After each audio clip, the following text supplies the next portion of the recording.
मेरो छोरी चाहिँ एकचोटि मात्रै नेपाल गएको छ when she was 4 months old. उनीहरूले चाहिँ के प्लान गरेको रहेछ यो समरमा चाहिँ they're going for a holiday Portugal. र अब हामी दुईजना सँगै भयो भने राम्रो छैन के सँगै भयो भने फ्यामिलीमा पनि दरार आउँदै थियो बच्चालाई पनि एफेक्ट गर्दै थियो specially So this is my morning drink, chai seed. Chai seeds every morning khanchu. Hello, namaste and welcome back to another vlog. New day, new vlog. This is Nimaya. New day, new vlog. मा 11:30 भइसक्यो. It's like oh my gosh. म चाहिँ कस्तो भयो भनेपछि ignore my लुगाहरू because I have no garden. अनि garden छैन अनि त्यही भएर मेरो लुगा चाहिँ यता र उता टाङ्गिरहेको हुन्छ and that's why it's there. अनि आज एकदम राम्रो घाम निस्केको छ that's why you can see my skin is glowing. It's not glowing. अहिले literally मैले मेकअप मेरो फिनिश भएको and then मैले चाहिँ सेटिङ स्प्रे लगाएको छ सुकेको पनि छैन and that's why it's glowing. Otherwise it's not that glowy के हैन. So एउटा कुरा चाहिँ भन्छु कि when you see इन्फ्लुएन्सरहरू अनि सोशल मिडियाको मान्छेहरू जब तपाईँले भिडियोमा देख्नुहुन्छ नि when they do makeup हैन makeup अनि no makeup they will look different and the thing is like जस्तो भिडियोमा देख्छ नि बाहिर चाहिँ त्यस्तो खासै अलिकति डिफ्रेन्ट पाउँछ कसैको धेरै डिफ्रेन्ट पाउँछ बट डोन्ट गेट सरप्राइज के हैन लाइक यु सी माई मेरो छाला यस्तो टल्किरहेछ नि it's literally don't shine like that के डिपेन्ड अन द वेदर के अँध्यारोमा म साइनै गर्दैन घाम निस्किँदाखेरि चाहिँ टलक्क टल्किन्छ अनि त्यसपछि जब धुन्ला बादल हुन्छ नि त्यतिखेर म टल्किँदैन क्या so it's just all up to the weather the लाइटको पनि कमाल हो त्यस्तो हुन्छ कि सो त्यही भएर don't expect the same thing you see there in the मेरो थोपडा यस्तो नदेख्न सक्छ तपाईँहरूले अलिकति उद्रेको लुत्रेको लिपस्टिक सिद्धिसकेको होइन काजल म्यासअप भएको देख्न सक्छ होइन बिकज अहिले चाहिँ पुरा फ्रेस छ नि त त्यही भएर बिहान उठेको मेरो since I move in this flat हैन I love this flat सबै राम्रो छ यो फ्ल्याटमा everything the landlord is like he's very nice हुन्छ नि एकदम राम्रो landlord राम्रो पाउनु is like भाग्यमानीको कुरा हो and the only things is यति नराम्रो पनि हैन ठिकै छ the only one thing not worried me like अलिकति स्ट्रेस दिन्छ is मेरो वाइफाई एज ल्यान्डलर्डले भन्नुभएको कि वाइफाई चाहिँ किनकि यो बिल्डिङको तलपट्टि चाहिँ वायरिङ कुनै के भएको छैन अरे एन्ड द्याट्स वाइ वाइफाईको चाहिँ प्रब्लम्सहरू त्यस्तो हुन्छ भनेर भनेको छ सो आई अन्डरस्ट्यान्ड द्याट अनि तर मेरो चाहिँ भिडियो मैले पहिला कति बजे बिहानको 9 बजी हाल्थ्यो त्योभन्दा अगाडि 5 बजी हाल्थ्यो पहिला एजेको बाबु घरमा बस्दाखेरि चाहिँ 5 बजी हाल्थ्यो बिकज उहाँहरूको चाहिँ के बज्या बाहिर उहाँहरूको चाहिँ वाइफाई यति स्ट्रङ छ कि 5 मिनटमै मेरो भिडियो अपलोड भइहाल्छ कि अनि यहाँ चाहिँ 12 घन्टा पनि अपलोड हुँदैन अनि द्याट्स द रिजन त्यो पनि डिपेन्ड हुन्छ कि मैले कहाँ राखेको छु मेरो फोन होइन झ्यालमा चाहिँ वाइफाई अफ गरेर राखिदियो भने चाहिँ राम्रोसँग समात्छ otherwise it would not so त्यही भएर हिजो चाहिँ मैले भिडियो रातभरि अपलोड गरेको तर भएन रहेछ अनि बिहान उठेर झ्यालमा राखिदिएको थियो अनि झ्यालमा राख्दाखेरि पनि it took like 1 hour or 2 hours अनि त्यो आवर्समा चाहिँ मैले के गर्दै थियो है त्यहाँ के भएको सो त्यो आवर चाहिँ म उठ्यो होइन मुखसुख धुयो होइन सफासुफी गऱ्यो लास्ट लोडको लुगाहरू धोएर उठाएर सुकायो अनि त्यसपछि सफासुफी गर्ने चिजहरू गऱ्यो यताउता होइन बिस्ता सिस्ता मिलाएँ होइन अनि कपाल सपाल कोरेँ नकल सकल पारेँ एन्ड स्टिल फाइनली मेरो भिडियो अपलोड त्यतिखेर भयो कि so it's just like a ह्यारेक के होइन के भन्ने बट एनिवे अर्को कुरा चाहिँ सो मेरो पासपोर्ट चाहिँ मलाई यहाँ केले बदर गरिरहेको छ कि it's my here I think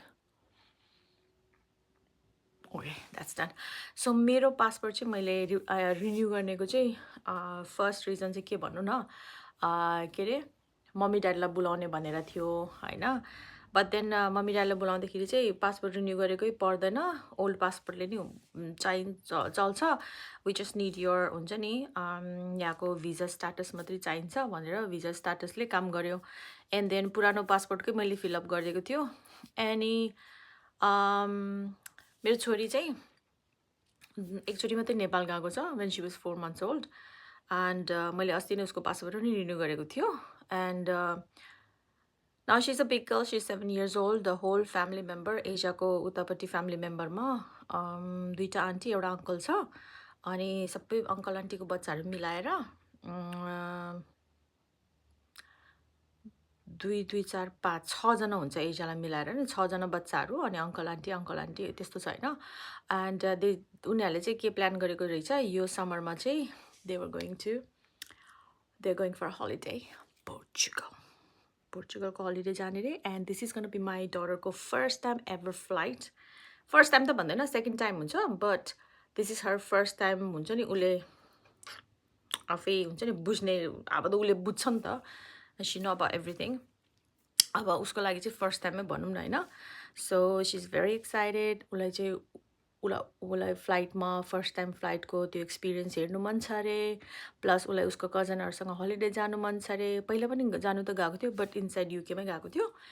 and उसले मलाई सोधेको, अनि मैले चाहिँ को जाने भनेको त सबै अङ्कल आन्टी जाने भने, अनि मैले सोच्यो ठट्टा गरेको होला भनेर मैले चाहिँ ओके भनिदिएँ कि. अनि पराइहाले त पुरा बुकिङ सुकिङ पनि गराइसकेछ. अनि म त पछि बुकिङ गरिसकेपछि पो बल्ल बिलिभ भएको कि दे आर गोइङ होइन. अनि त्यसपछि मलाई चाहिँ छोरीले भने कि mummy you are coming as well, yeah mummy you are coming. अनि मैले चाहिँ mummy I am not sure भनेको त, होइन मम्मी तपाईँ पनि आउनुपर्छ, बाबा पनि जाने हो, तपाईँ पनि जाने हो, सबै जाने हो भनेर भने कि. बजे मात्रै जानु हुँदैन, बिकज बजेको कुकुर बिरालु चराहरू के छ नि त, माछा चरा सबै छ. So she is not going. And then मेरो मुखबाट चाहिँ हुन्छ नि मेरो छोरीको त्यो एक्साइटमेन्ट देखेर, because this is gonna be her first flight. And म पनि अनि abroad holiday, and I feel like I have to be there with her. मेरो दिमागमा त्यतिखेर केही सोच नआएर मैले हुन्छ भनिदियो. एन्ड देन हुन्छ भनेर वर्ड चाहिँ किन निस्केको भनेपछि, किनकि बाबामा छुट्यो पनि उसको बाबा र मेरो चाहिँ साथी पनि भन्दिनँ हौ. हाम्रो चाहिँ को पेरेन्टिङ चाहिँ एकदम राम्रो छ कि होइन, एकदमै राम्रो छ. अनि प्लस हामी बोल्छौँ, मेसेज पनि हुन्छ हाम्रो, तर आफ्नो बारेमा होइन, छोरीको बारेमा. एन्ड देन मेरो मुखबाट निस्क्यो बिकज उसको आमासँग, उसको के अरे दिदी बहिनीहरूसँग सबैसँग म बोल्छु, स्टिल बोल्छु, हाई हेलो हुन्छ, हामीहरू कहिलेकाहीँ घुम्न पनि जान्छ यताउता. सो मेरो र उसको रिलेसनसिप छुट्टिएर उनीहरूलाई चाहिँ त्यस्तो खासै केही फरक चाहिँ परेको छैन, बिकज उनीहरूले चाहिँ यस्तो कुराहरू एकदम बुझ्नुहुन्छ कि. अब हाम्रो यही कुरा अब नेपालमा भएको भए, यही कुरा अरू ठाउँमा अरू अलिकति हुन्छ नि एसियन कन्ट्रीतिर भनौँ नि कस्तोतिर भएको भए चाहिँ अलिकति डिफ्रेन्ट सिनारियो हुन्थ्यो होला होइन. बट एज उहाँहरू एकदम बुझ्ने, प्लस म पनि एकदम अन्डरस्ट्यान्ड गर्छु, अनि द्याट्स वाइ इट्स म्याचिङ होइन. अनि मैले हुन्छ भन्यो. अनि त्यसपछि अर्को कुरा चाहिँ अब मैले भने हुन्छ त हुन्छ भन्यो, बट देन अब टिकट बुक गर्नु पऱ्यो. टिकट बुक गर्नुको लागि चाहिँ अब पैसा हाल्नु पऱ्यो. अनि मैले भने मसँग त अहिले पैसा छैन, अक्क न तुक्क अब हलिडे जानु छ भनेर भन्दाखेरि अब त अलिकति पैसा सेभिङ हुन्छ नि त. मसँग त्यस्तो केही छैन नि त, because I am just living on pay cheque के, त्यस्तो हो कि मेरो. अनि देन मैले भने मसँग पैसा छैन, बट एसियाको बाबाले भनेको एसियाको बाबाले तिर्छ भने म चाहिँ उसलाई चाहिँ महिनामा अलिअलि गरेर म पे ब्याक गर्छु भन्यो. अनि त्यसपछि उसले चाहिँ सेकेन्ड क्वेसन पनि सोधेर उसले हुन्छ भन्यो. अनि देन उनीहरूले चाहिँ बुक गरे, they booked it. But now the problem is पोर्चुगलको भिजाको अपोइन्टमेन्ट लिनु यति गाह्रो छ. Am been trying for month के, यति गाह्रो छ. अनि त्यसमा चाहिँ मेरो पासपोर्ट पनि आएको थिएन. सो मलाई चाहिँ स्ट्रेस भइरहेको थियो, ला त भन्थ्यो बुक पनि गर्थ्यो, अब त्यो मेरो भएन भने त मैले त पेमेन्ट त गर्नु पऱ्यो.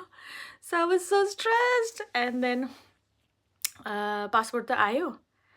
अब पासपोर्ट आए पनि एपोइन्टमेन्टको टेन्सन छ. एपोइन्टमेन्टको टेन्सन पनि अब आई थिङ्क आम गर्न एजेन्सी समात्छु. एजेन्सीले बुकिङ अब अलिअलि पैसा दिनुपर्छ एजेन्सीलाई, अनि एजेन्सीले चाहिँ एपोइन्टमेन्ट बुक गरिदिन्छ अरे, विच इज पर्फेक्ट. अनि त्यसपछि त्यो त भयो. एन्ड देन त अब अर्को कुरा चाहिँ अब हामी जुन टाइममा हलिडे जान लागिरहेछ त्यही टाइममा मम्मीहरू पनि हुनुहुन्छ कि यहाँ. तर मम्मीलाई चाहिँ नो प्रब्लम, किनकि फुपूले पनि भन्नुभएको छ कि मम्मी ड्याडी आउनुभयो भने मम्मी ड्याडीलाई फुपूले एक हप्ता राखिदिन्छु, एक हप्ता फुपूसँग राख्छु भन्नुभएको छ, अगर बाई चान्स मेरो पोर्चुगलको भिसा लाग्यो भने. Because there is more or less like एकदम चान्सेस चाहिँ एकदम अलि अरूको भन्दा अलिक कम छ, किनकि as I am on universal credit अलिकति गाह्रो हुन्छ जस्तो लागेको छ. तर एसियाको बाबाले पेमेन्ट गरेको छ नि त. So I think I don't know, त्यही भएर अब मैले तपाईँलाई खुलासा त गरिदियो, but I'm gonna tell you, हुन्छ नि अपडेट चाहिँ गराइराख्छु हजुरहरूलाई, किनकि 3 महिना 4 महिनासम्म चाहिँ म कुरेर बस्न सक्दैन. So yeah that was what I wants to share. अब सबै सेयर गरिसकेपछि अब के हुँदैछ त्यो पनि तपाईँहरूलाई सेयर गर्नु परिहाल्यो.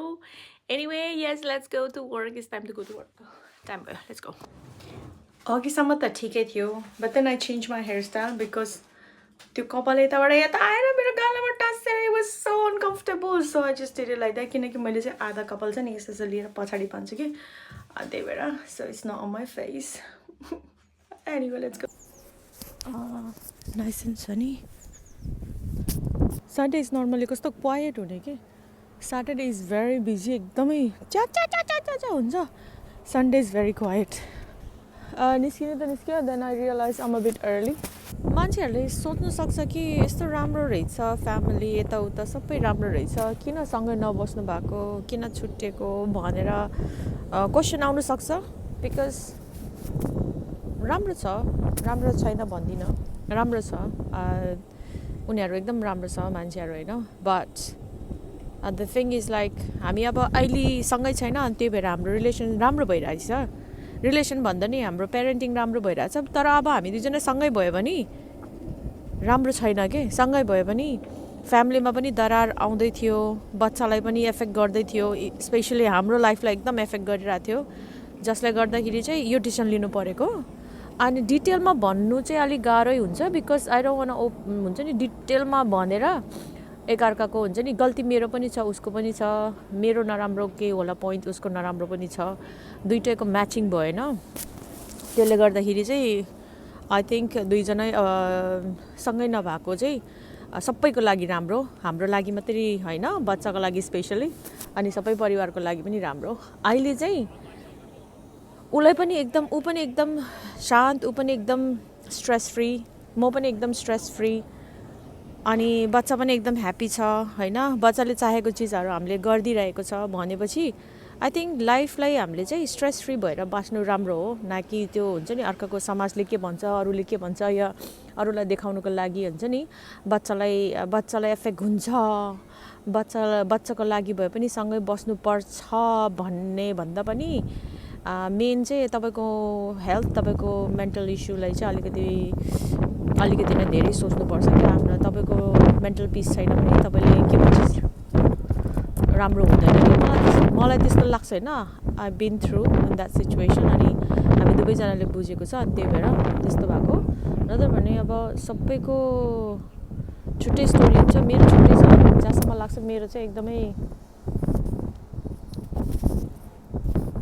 यतिको राम्रो चाहिँ कहिले नि भएको थिएन भनौँ न है Alright guys, so time to go to work. एकछिन घाम ताप्यो अनि त्यसपछि ट्रेन चढ्यो अनि गएँ म लन्डन ब्रिज मेरो काम चाहिँ धेरै टाढा छैन it's not really far it's just हुन्छ नि अब काम चाहिँ 8.5 घन्टाको हुन्छ अनि 8.5 घन्टामा आधा घन्टा चाहिँ ब्रेक हुन्छ दिस इज माई डिनर चाहिँ आज एकदमै मिठो पकाएको थियो and I enjoyed my dinner आज चाहिँ काम अलिक बढी नै बिजी भएर चाहिँ खाना पनि यसो खाइदिउँ भनेर आज चाहिँ मजाले खाइदियो अनि आई मेक स्योर कि भेजिटेबल्सहरू पनि होस् मेरो खानामा चाहिँ भेजिटेबल त मेरो फेभरेटै भइहाल्छ एन्ड आज पास्ता थियो पास्तामा चाहिँ सालमन थियो pasta salmon and chicken was very nice यस आज चाहिँ बसेर गफ गर्दै खाँदै आधा घन्टासम्म होइन चिटच्याट गर्ने अनि त्यसपछि काममा दोहोरो दल्ने हुन्छ अनि घर आउँदा टिकी स्ट्यास भएर थकित हुन्छ सो यप आज चाहिँ जोस् मिठो भयो अनि काम सिद्धाएर घरतिर नि लागिहालेँ आजको भ्लग चाहिँ यति नै हो आज मलाई हजुरहरूसँग कुराहरू सेयर गर्नु थियो त्यो मैले गरिसकेँ अब म अपडेट गर्दै गर्छु thank you so much for watching see you tomorrow